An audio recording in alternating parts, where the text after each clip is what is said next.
Hello and welcome to How to Deal with Grief and Trauma. My name is Natalie Himmelrich.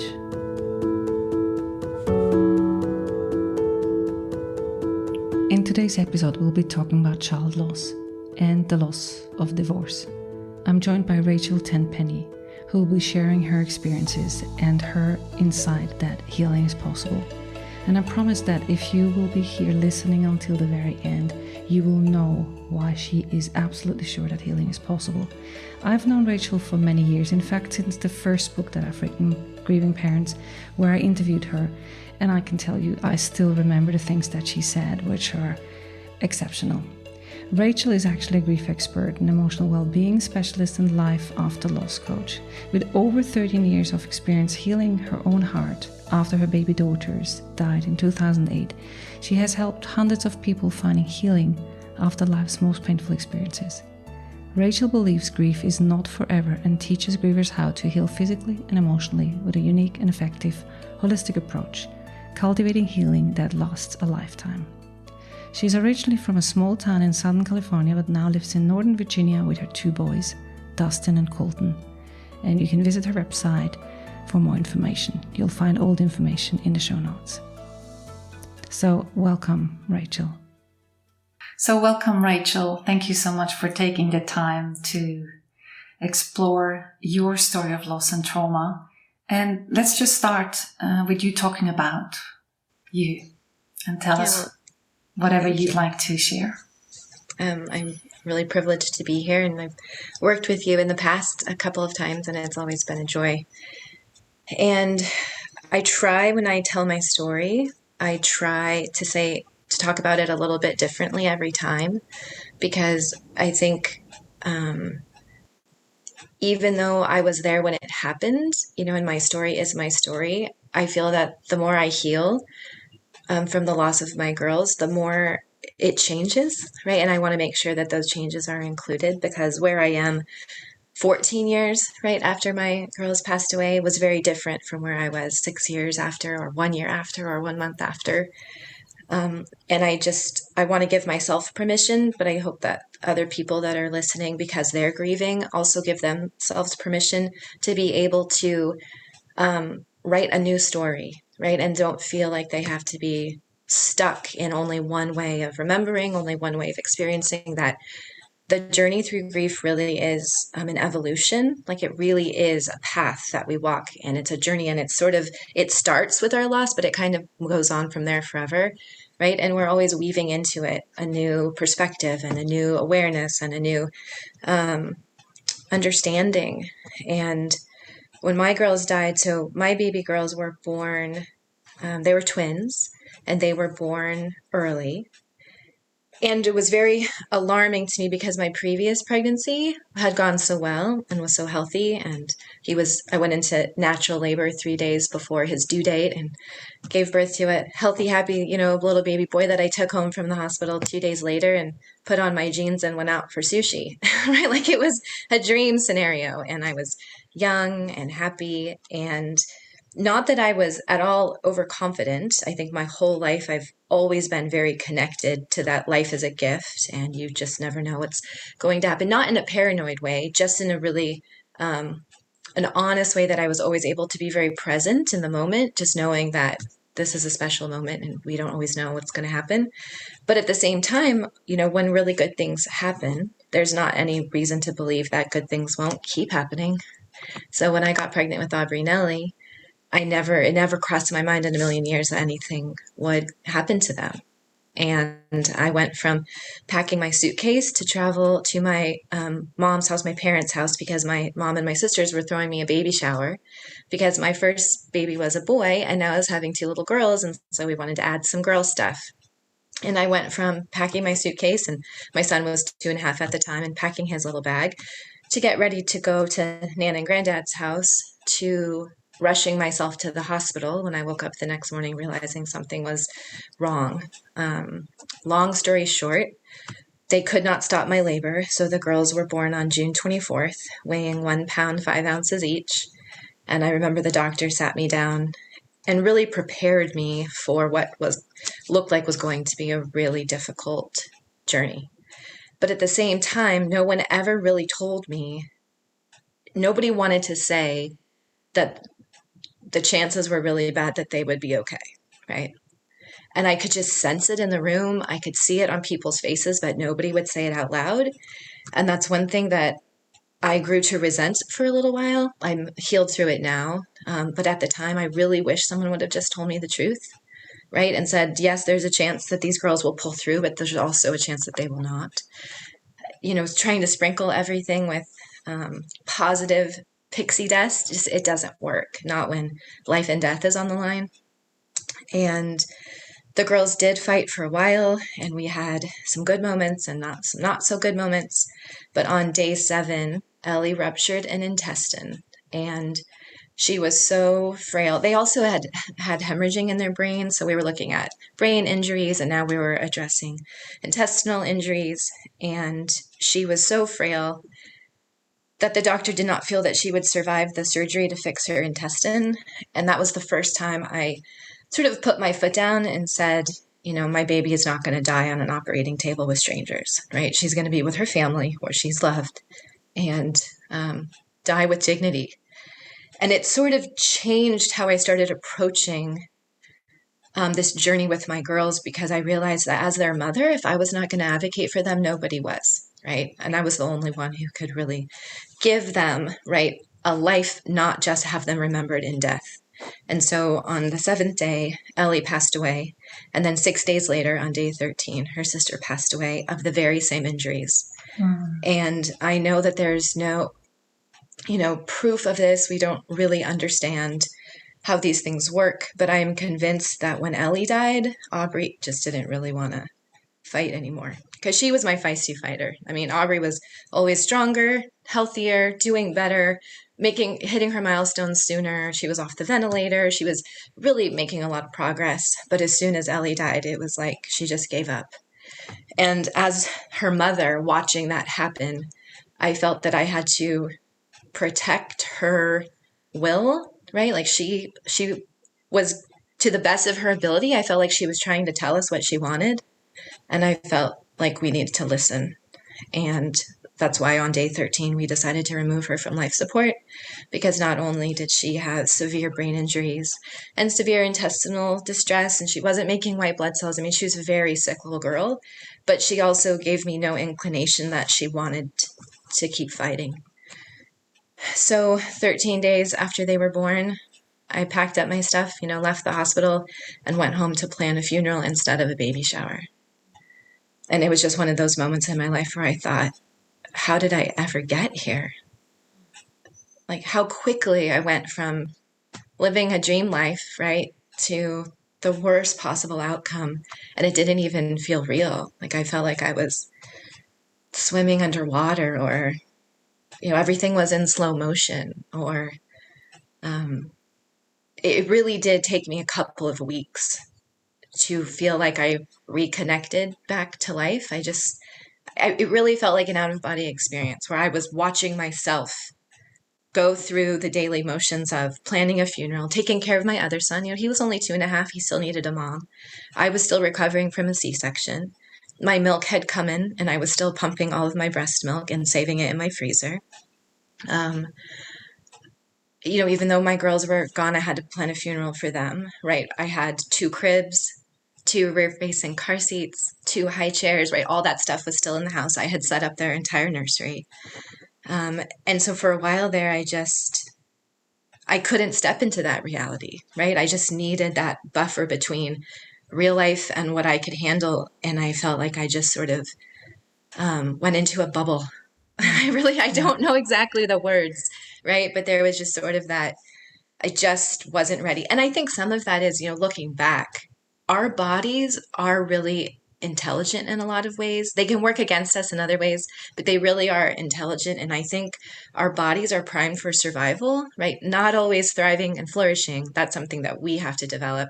But that initial survival instinct really is in our cells.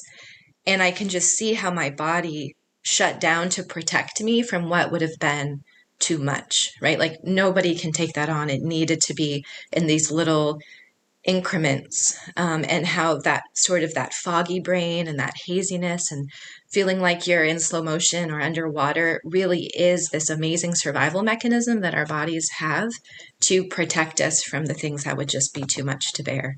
Right. And slowly I started coming out of that.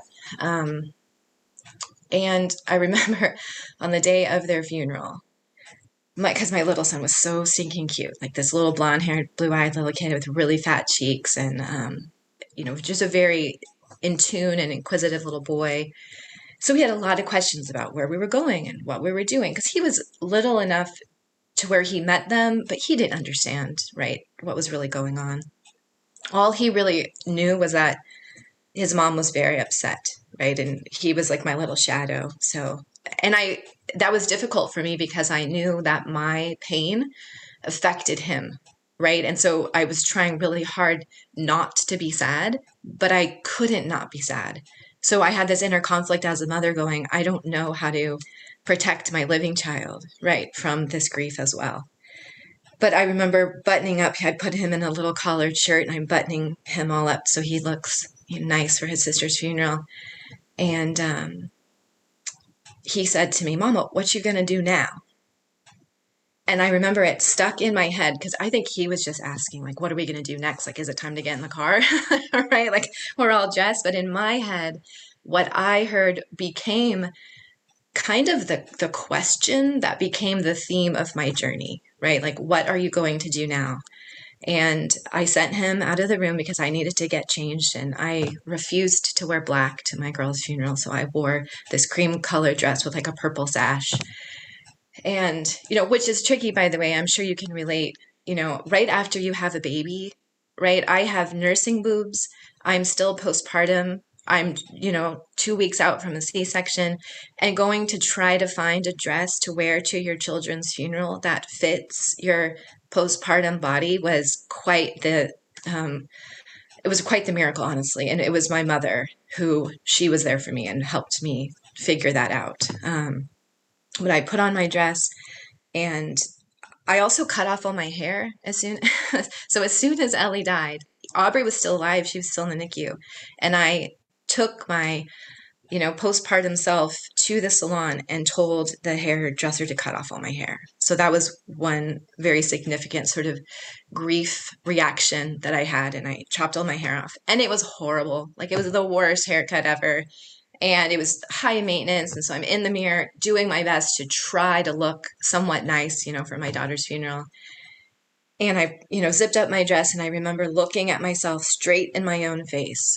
And I said, Rachel, I know you wish that this didn't happen to your girls or to you or to your family, but it did. So you need to figure out what you're going to do next. And that sort of set the tone for me for how I learned and allowed myself to start taking steps through my grief. For a long time, I really did feel like there was no way I'd ever be okay again, right? Probably for those first 18 months, no matter how hard I tried and how proactive I was and how many books I read and how many support groups I went to, I had this sort of inner feeling of dread that I was never going to be okay, that you don't ever come back from losing your children. But what I've learned since then, though, and looking back, is I realize how so much of that inner dread was not actually the overwhelm of my own feelings, right? My own sadness, my own confusion. It was the horrible messaging that I was getting from a society that does not know what to do with grieving people. So it wasn't that I intrinsically believed that I wasn't going to be okay ever again. It was that I was being told I was never going to be okay again. And I wondered why, if people who had gone before me in grief and loss were telling me I was never going to be okay again, even though I believed I could be, was it me that was crazy? Was I believing something that was impossible? And at some point I was going to be faced with yet another loss experience, right? The loss of hope, the loss of believing that healing is possible after loss. Luckily, though, I am very feisty, and when I set my mind to something, I really don't ever let it go. So when I set my mind to finding a way to put the pieces of my heart back together again after Aubrey and Ellie's death, I just couldn't let it go, even though society and a very confused culture was telling me that I was never going to be okay again. I just couldn't accept it. I couldn't put up my white flag of surrender and say, okay, fine. I just couldn't. I don't exactly know what it was, but it was this deep internal drive to just not give up so easily. I also felt very strongly that I wanted Aubrey and Ellie's legacy to be more about their life than their death, right? I wanted the fact that they existed to be more powerful than the fact that they're no longer with me. So part of me was just really charged, right? Supercharged with this drive to make sure that those little girls were honored, their life was honored, and not just their death. I didn't want the only thing we ever talk about to be Aubrey and Ellie's death and how their death wrecked me and how I'm never okay again and how my son doesn't have a very good childhood because of his sisters died, and right, all the domino effect that comes when we allow death to define us instead of deciding who we want to become despite the things that happen to us that we can't control. Can I ask a question? Yes. You mentioned that you said that you had this belief that you could heal. When do you think that became really clear for you in the space after Aubrey and Ellie's death? So one of the things that eventually that I felt really growing in my heart after Aubrey and Ellie died was the desire to have another baby. Mm-hmm. And I remember thinking to myself, because I didn't rush into it. I know a lot of people, and there's no right or wrong time to have a new baby. There's, that's different for everyone. But for me personally, I knew that I wanted to do some of my grief work first, and I wanted to choose to have a new baby instead of sort of throw myself into having a new baby as a distraction, right? Or as believing that maybe a new baby might fill a void in some way, because that's a lot of pressure. At least that's how I felt. There was a lot of pressure to put on a little innocent life, right? This little baby, that I could start believing, and loving and meeting in my heart. I didn't want to put that kind of pressure on them before they even existed, right? To believe that they were here to save me, right? They were coming to rescue me from my pain. And I'm not at all saying that there wasn't unbelievable joy that came with Colton's birth.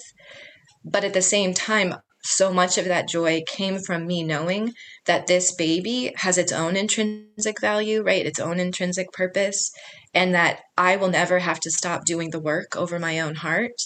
And I wasn't going to project that onto my baby as if that was their job, right? So a lot of that joy came from my peace and my healing of knowing, okay, I'm in a good place for this. I'm ready for this. But before he was even born, and I began even imagining, right, having another baby, I remember telling myself that if you want to bring another baby into the world and want to be a good mother, right, and raise these kids the way they deserve, right, to be raised, you have to do your own healing work. And if you believe that you're never going to be okay again and healing is impossible, right, then you're between a rock and a hard place. Like, you have some really important decisions to make, because I didn't believe in my heart that I could say healing is impossible, but then also say, I want another baby, right? Mm-hmm. Like, that baby needed to be born into, the life of a mom who believed that healing is possible and hope always exists, right? That was just that was the way I wanted to live my life. That was the type of person that I wanted to be. And so as I started realizing, okay, whether healing is possible or not is sort of irrelevant. It has to be possible for me because this is the life that I want. And I'm not willing to give up these things. I wasn't willing to not have another baby. I really wanted another baby, right? So as I started doing my work, realizing, oh my goodness, okay, I sort of had these two epiphanies simultaneously. One, I started to see how confused our culture is about grief, and that so many of the messages I was getting were not true, right? In a lot of ways, they were not even beneficial, right? They were harmful. They were confusing. They were antiquated. They were just not, helpful at all. But at the other side of that same moment, realizing, oh my goodness, nobody knows what the heck they're doing, right? I also started to see that if I just paid attention and opened my eyes, opened my heart up a little bit more, that there were a lot of amazing modalities out there. There were resources. There were people that were starting to ask the same questions I was asking, like, is grief forever? Right? And then saying, no, right? I don't think it is. And what does that look like? And what does that mean? And I realized that I wasn't the only person having this experience, asking these questions, who was at a place in their life where they wanted healing and they weren't going to accept that grief is forever as truth, right? That just, and I think that's one thing about grief that we have to be very careful of, is it can be so isolating, and we can truly convince ourselves that the experience that we're having, we're the only one that's having it, right? And it's different for us. It's harder for us. No one understands, right, what we're going through. The questions we have are unanswerable, right? The worries and fears that are deep inside there's no solutions for them, right? And really convince ourselves that we're alone in our pain. When in reality, even though everyone's grief and loss experience is different, there are so many more commonalities than there are things that are not similar. And we start realizing that there's so many ways to connect and bond with other people, and realize we don't have to be alone in our pain. We're not isolated in this little grief bubble that we'll never get out of, that there are many, many ways to walk ourselves along our healing path. And I started to see much more tangibly what that looked like. And it was very empowering for me to start taking those action steps, because it wasn't just an idea. I wasn't just waiting for time.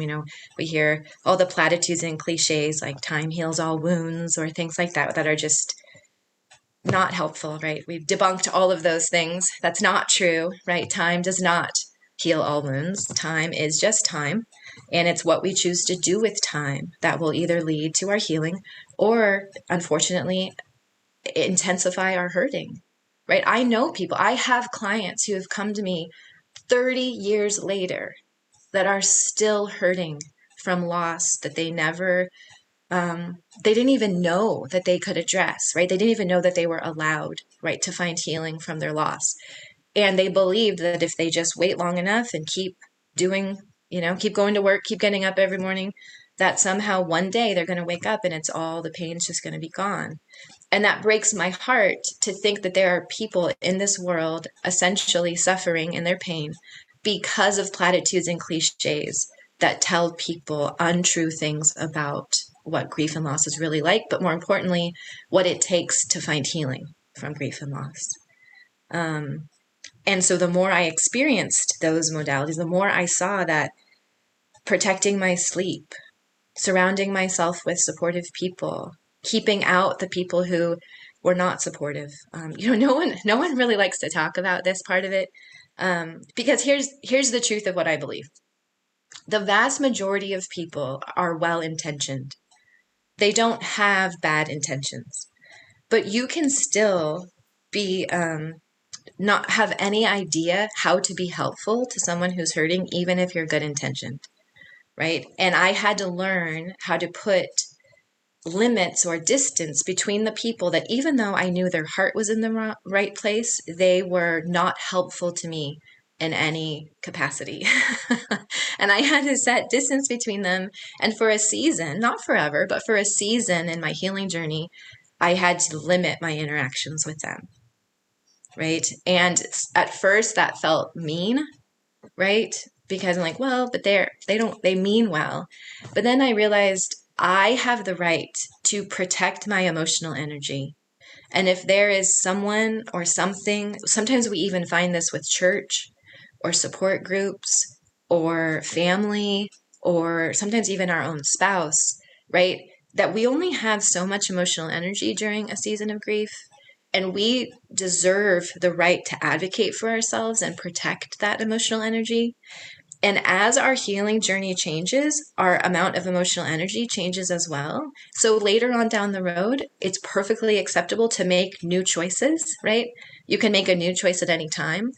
But when you are in that place, when you realize, okay, I'm vulnerable here and I'm working off very limited emotional energy, and I just need to make sure that I get through this, it's okay to put distance between the people that all they do is suck your emotional energy. Right? And then later on, when you have more emotional energy, you can welcome them back in, right? You know, in the books that I've written, I found this beautiful analogy of firefighters and builders. Those who show up at the beginning after a crisis, they're the firefighters, and those who help you build back up are the builders. And what you're saying reminds me that not all builders actually build good houses, meaning they might be builders, but they might not be the right builders for your house. So it's to make that distinction between those that you need to build up your house, to build it back up the way you need it. Right. Well, and what I learned very quickly too is there's almost nothing more terrifying than watching a mother lose a child, you know, and I'm not at all trying to compare losses or grief. All loss is significant, but there's something so backwards and upside down about, you know, coming face to face with somebody who just buried their babies. So it's very triggering for people. And so if they have unresolved grief in their own life, if they lack the skills, you know, I say all the time to my clients, grief skills are life skills and they have to be learned just like all other life skills. We're not born with an automatic download of what to do when the worst things happen. And based on our background, our personality, the support system we have around us, our cultural expectations, all these things shape the filter that we look through our grief at, right? And some of us come into our loss more or less equipped. And so sometimes a grief experience is this huge eye-opening experience when you realize, I don't have a clue what to do next. Like, I don't have the tool set for this, right? I open my toolbox and it is empty when it comes to this situation, right? And that can be incredibly sobering, but it doesn't just happen to the griever. It happens to the people that are close to them because they also realize, oh my goodness, I do not know what to say. I do not know how to help. I have no good advice. I also feel overwhelmed, and all of my worst fears are being triggered, right? Maybe I didn't lose my child, but oh my goodness, I think about losing my child and I just freak out. I just can't imagine, right? And people would tell me that all the time. I can't even imagine, right? There's no way I could be handling it like you're handling it, which just reinforces every horrible fear you've ever had, right? Yeah. And so I remember watching people struggle with their own pain and their own grief, even though the loss experience didn't even happen to them, simply because the majority of us are incredibly ill-equipped when it comes to significant loss. And so I also had to take a step back and give myself permission to say, it's not my job to make them feel better about my loss. Exactly. It's only my job to take responsibility for my own heart, right? And help myself, you know, get what I need, feel what I need to feel, do what I need to do. And I discovered that the best path for me, and it turns out it's for a lot of people because it's what I teach my clients, is a very tangible, active path through grief. It isn't just in our head. We don't just think positive thoughts, right? We don't just keep a gratitude journal. Like, I'm not into toxic positivity. Besides, grief is not opposed to any of those things, right? You can be completely grateful, full of gratitude, and also overwhelmed with grief at the same time. They are parallel experiences. They are not opposed to each other. You know, I also don't like any kind of belief system that says grief is a consequence of something bad, right? Since you weren't grateful enough or you weren't positive enough, something terrible happened to you to teach you a lesson, right? When in reality, those are not related at all. Grief is ultimately, you know, the entire spectrum of emotions we feel when we lose something that we loved, right? When we lose something that we wanted to keep, or in some respects, we never get something that, you know, we really want, and we realize we're never going to get it, right? And all of those feelings that we feel, and everyone feels a different, right, set of feelings, all sort of go under that grief umbrella, because grief is an entire emotional experience. It isn't a single emotion, right? That's why when I tell people that grief isn't forever, but I also have to reassure them that, but you always will miss your loved one, right? You will long for them. You'll have questions about them. There might be confusion around why they're not here, but that is not the same thing as grieving. That's just called being human. We're always going to have feelings about things. Good feelings, well, I don't want to call them good.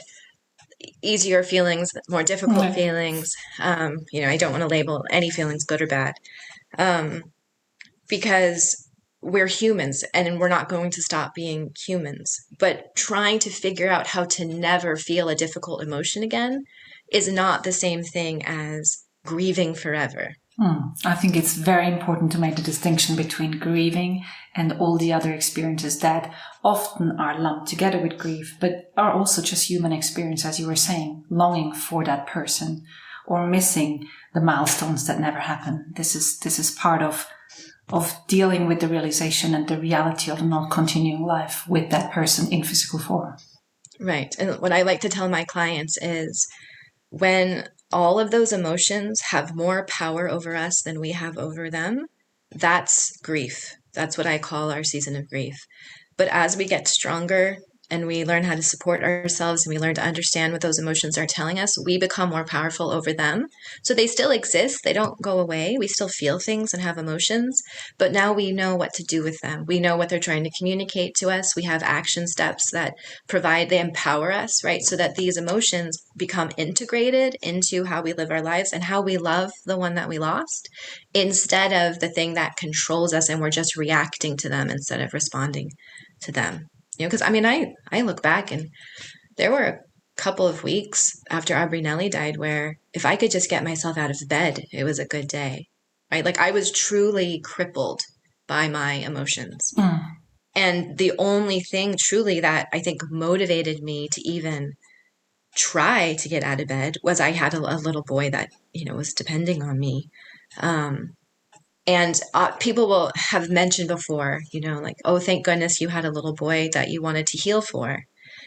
And one thing I would like to say about that is I love my son very much. And he certainly was an influence, right, in how hard I decided to work. But he was not the reason why I chose healing. That was a decision I had to make for my own heart, for my own reasons.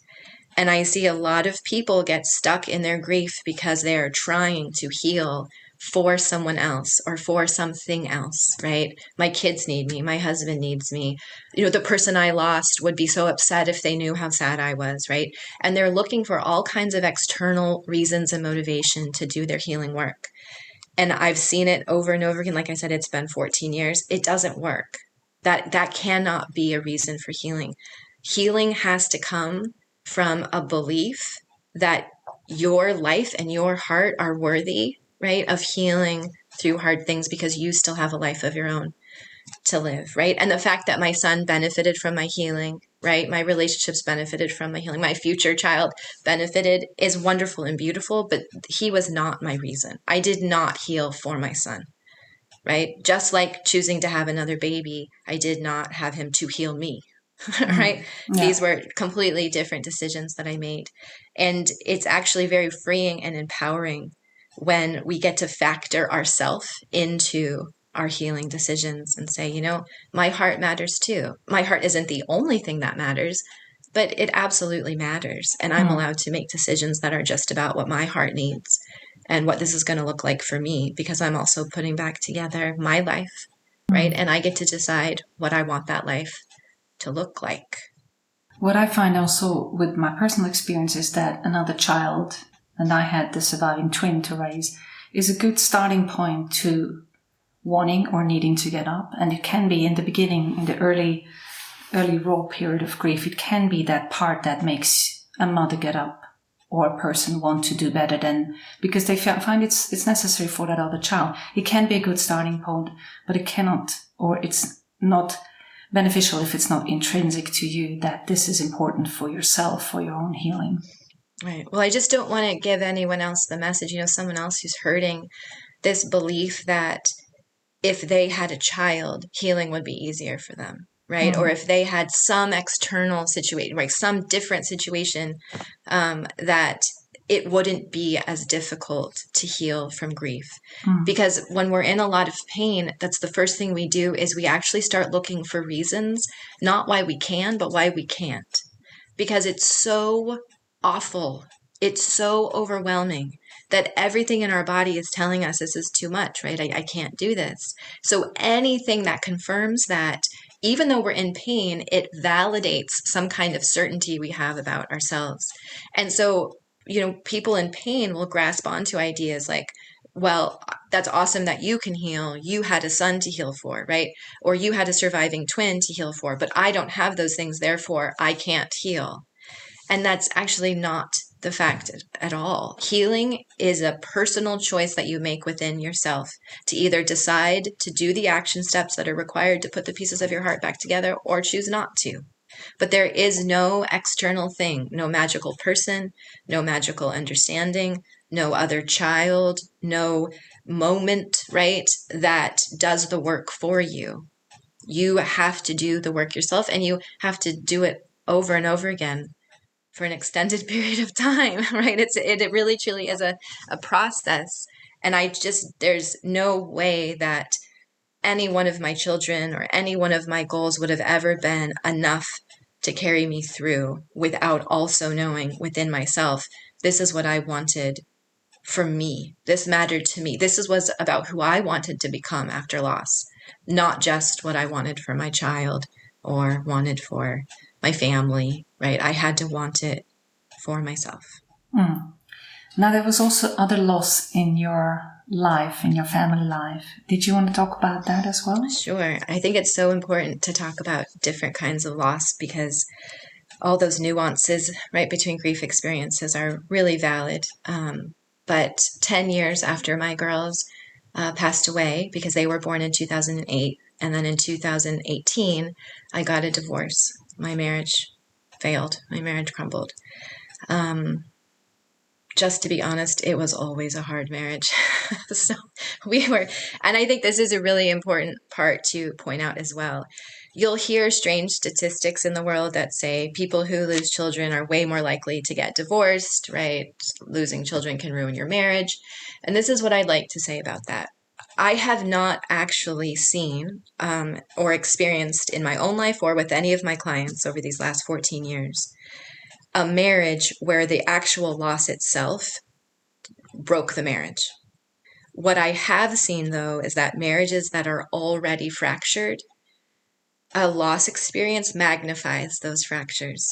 And a marriage that's already solid, a loss experience just magnifies how solid it is.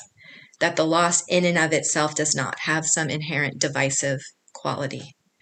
And that's ultimately what happened in my marriage is we already had a fractured marriage. We were already struggling long before Aubrey and Ellie and long after. Those two little girls had nothing to do with the breakup of my marriage, right? Certainly they affected me and my life and my ability to cope. And I look back and I see how, I was a very broken mama for a while there, right? But at the same time, the fact that my marriage crumbled had nothing to do directly with the loss.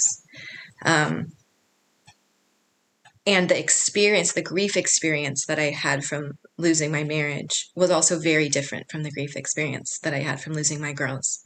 The interesting thing, though, is that the things I learned to help heal my heart after Aubrey and Ellie died were the same things that helped me heal my heart after my divorce.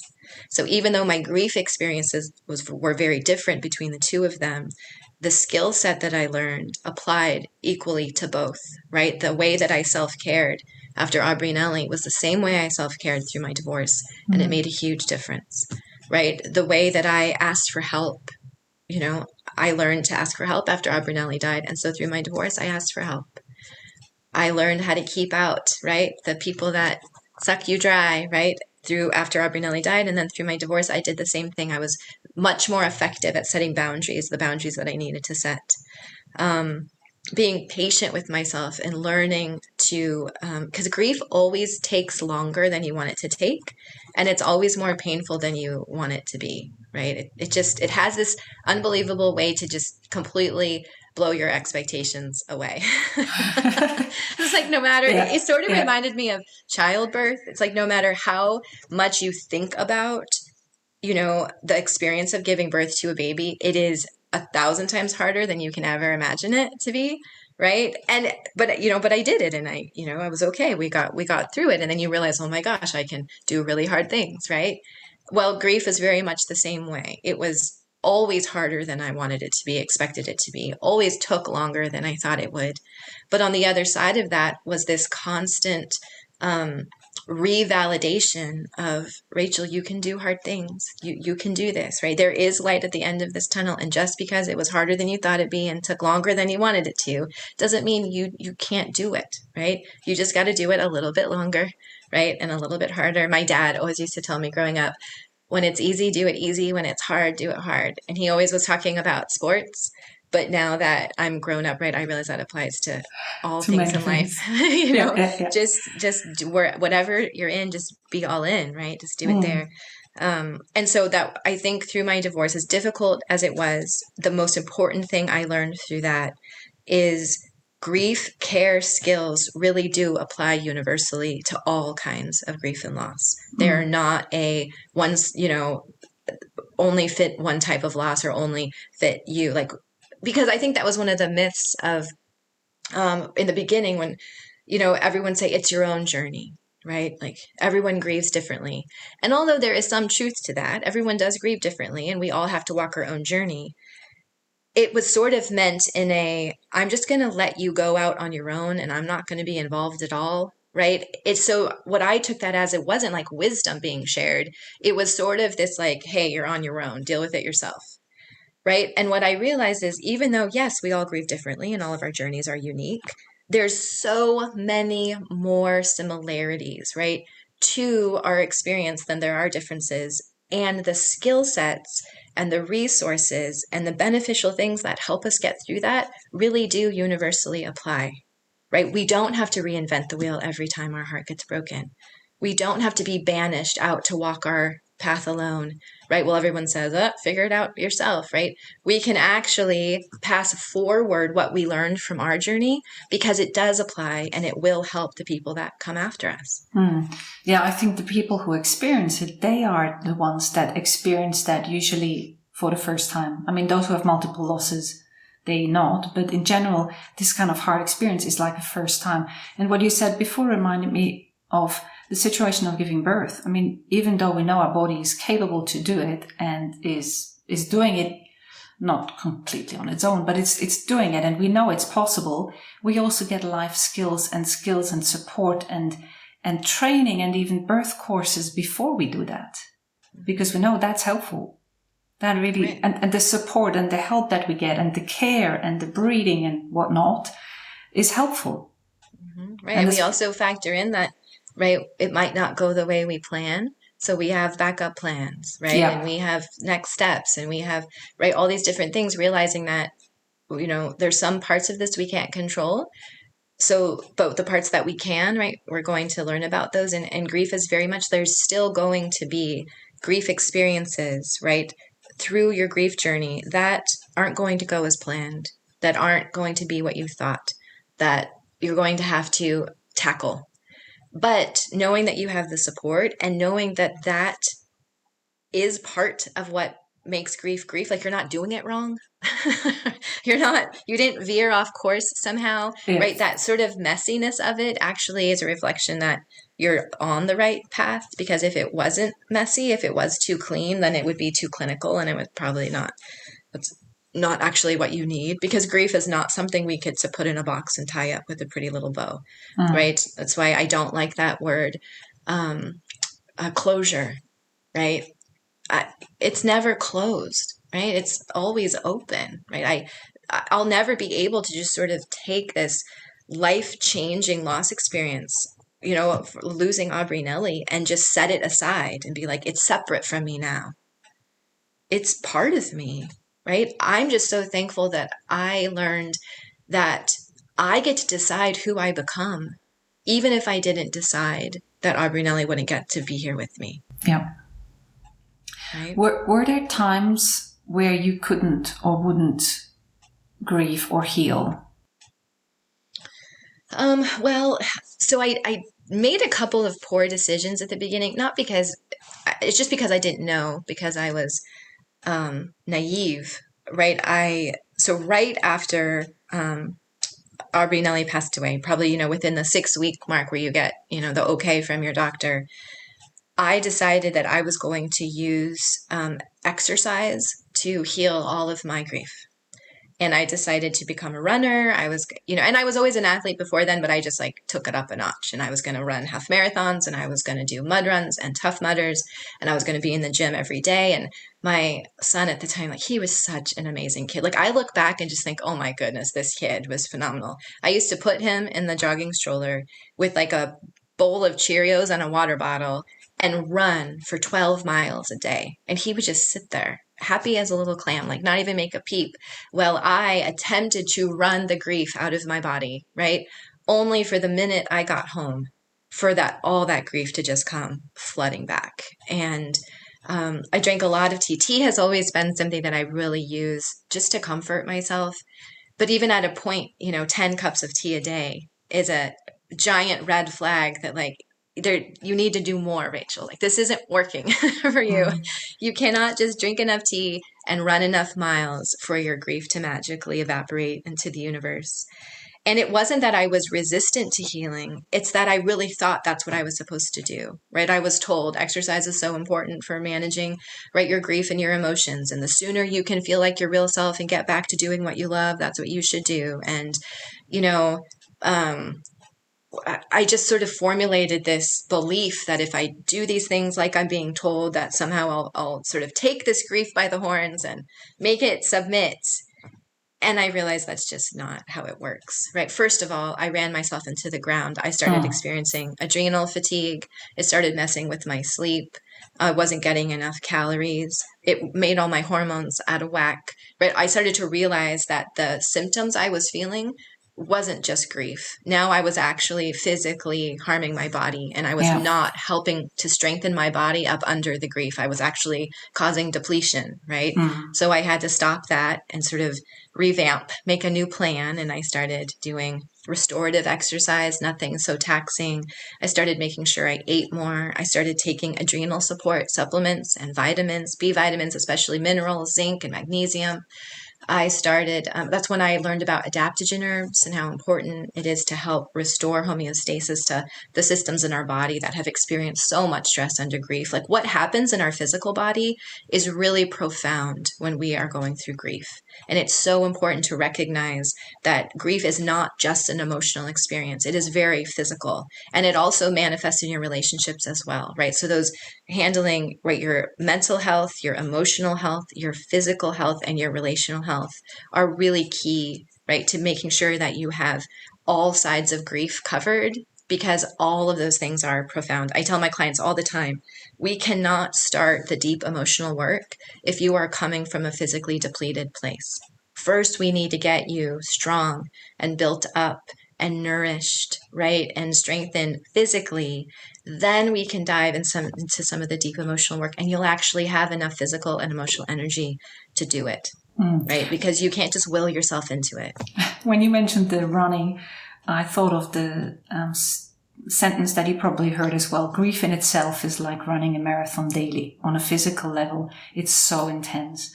So I was thinking of you running marathon or training so hard is like running a marathon anyway, and then doing just more. Adding another one right on top of it. Well, and what it also taught me is how I had developed a couple of perceptions about myself that I didn't realize were untrue until I experienced grief. My life before grief, I believed that if I was willing to just push hard enough, I could get through anything. Right. And that's what I was like. My coaches used to tell my dad, if Rachel's not the last man standing, it's because she died.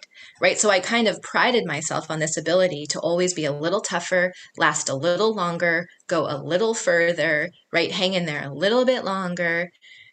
But what I learned is that what used to apply to, high school sports when I was a kid was not actually the real equation or truly beneficial for recovering from the loss of my daughters, right? That I was misapplying a belief about myself, a rule that I made up, onto a completely wrong situation. Yeah. Right. So similar to wounds heal with time. Yeah, they do if you have a cut, but time doesn't heal all wounds, like an right. emotional Well, and then grief. we have to ask ourselves though, like, how well do they heal? Right? Like, yeah, if we wait long enough, right, a bad injury, a wound will heal, but it could also heal strangely. It could heal in the wrong position. You could lose mobility. It could cause you chronic pain, even though it's not an open wound anymore. It's still never quite right, And so it's not just enough to wait. That's why, in the real world, if you break your leg, you're going to get surgery, you're going to get a cast, you're going to be put in the ICU, then you're going to get physical therapy. You're going to, your job is going to make modifications for you. You're going to be on crutches, right? Your whole life is going to change for about 2 years. And hopefully the goal would be to make sure that leg heals, right, as best as it can, so that you have as much mobility out of it as possible. That's right. When our hearts break, we are basically headed into the same situation where we need to make sure that we have, some capacity to put it back together, a safe place to heal for a while, people to care for us, to go through rehabilitation, to pace ourselves out appropriately, to have enough time to be able to walk through all of the healing steps. Because if we don't, just like if we didn't do those things for a broken leg, our leg would heal wrong and we'd have a limp forever, or it would cause us pain forever, or we'd never be able to run or jump or, do our favorite activities again.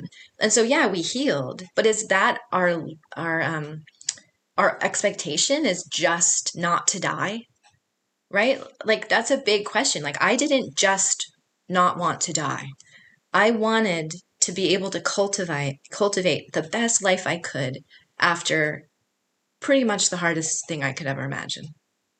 Because I wasn't done yet. I was 28 years old. I still had a lot of life left. That's right. I just wasn't ready to believe that this was it, right? The best I could hope for is limping through it on my broken heart leg, right? That's a beautiful statement, limping through life on my broken heart leg. Well, you've given so much valuable insight from your healing, from your loss, from your trauma. And I think the main thing really that stays with me is healing is possible. And I still remember from the first time we met, this is something that really we had in common, because we didn't just believe what certain circles seem to portray. So shall we go into rapid fire questions? Sure. So this is just a short answer to each of these questions, and I'm going to ask everyone on the podcast the same questions. So first, grieving and trauma means? You are alive. It's not a matter of if, it's when. Human beings don't get through this world without some difficult things.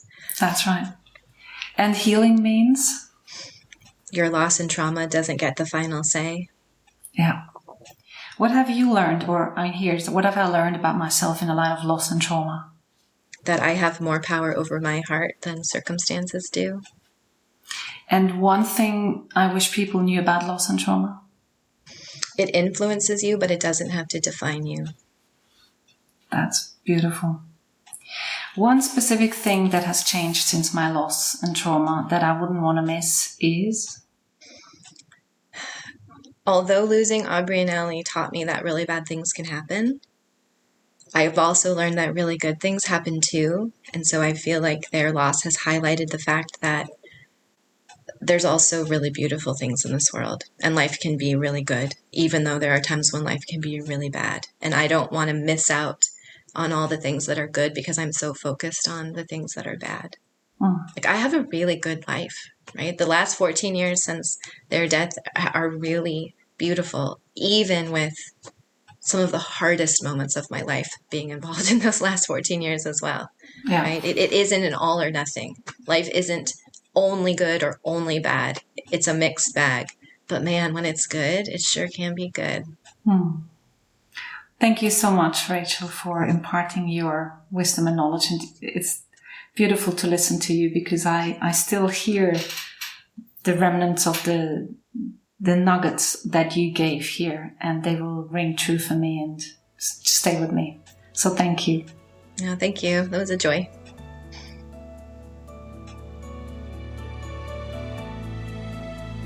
Thanks for listening to How to Deal with Grief and Trauma.